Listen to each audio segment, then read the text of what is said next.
एक माँ अपने सगी बेटे से गुजारा भत्ता मिलने के बाद सौतेले बेटे से भी भरण पोषण की मांग कर सकती है। इस सवाल पर इलाहाबाद हाई कोर्ट ने एक अहम फैसला सुनाया, जो भविष्य में ऐसे मामलों के लिए मिसाल बन सकता है। कोर्ट ने साफ कह दिया है कि यदि किसी माँ को पहले से ही उसके सगे बेटे से दंड प्रक्रिया संहिता यानी CRPC की धारा 125 के तहत गुजारा भत्ता मिल रहा है, तो वो बाद में अपने सौतेले बेटे से भी उसी आधार पर भरण पोषण की मांग नहीं कर सकती। आइए जानते हैं पूरा मामला। दरअसल ये मामला एक महिला की ओर से दायर आपराधिक पुनरीक्षण याचिका से जुड़ा था। फैमिली कोर्ट ने 15 मई 2025 को अपने आदेश में महिला के सगे बेटे को हर महीने 8,000 रुपए भरण पोषण देने का निर्देश दिया था, लेकिन महिला इस फैसले से संतुष्ट नहीं थी। उनका कहना था कि उनके दिवंगत पति का एक और बेटा यानी उनका सौतेला बेटा भी है और उसे भी समान रूप से गुजारा भत्ता देने के लिए जिम्मेदार ठहराया जाना चाहिए।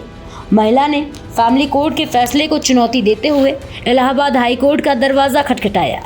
उनका तर्क था कि भरण पोषण की पूरी जिम्मेदारी केवल सगे बेटे पर डालना उचित नहीं है, दोनों बेटों को बराबर जिम्मेदारी निभानी चाहिए।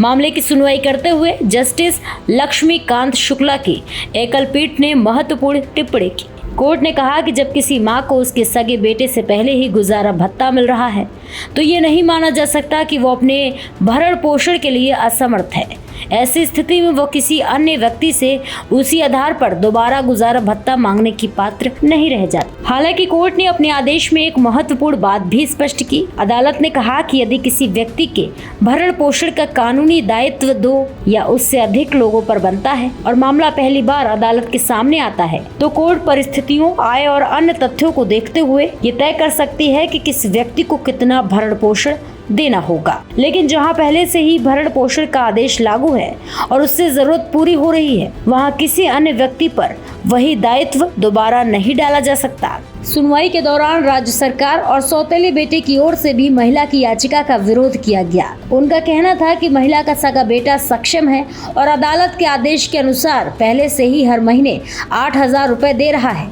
ऐसे में सौतेले बेटे पर अतिरिक्त जिम्मेदारी डालने का कोई कानूनी आधार नहीं बनता। सभी पक्षों की दलीलें सुनने के बाद हाईकोर्ट ने महिला की पुनरीक्षण याचिका खारिज कर दी। अदालत ने माना है कि याचिका में ऐसा कोई ठोस कानूनी आधार नहीं था जिसके आधार पर फैमिली कोर्ट के आदेश में बदलाव किया जा सके। कोर्ट ने यह भी टिप्पणी की है कि ये याचिका केवल सौतेले बेटे को अनावश्यक रूप से परेशान करने के उद्देश्य से दायर की गई प्रतीत होती है।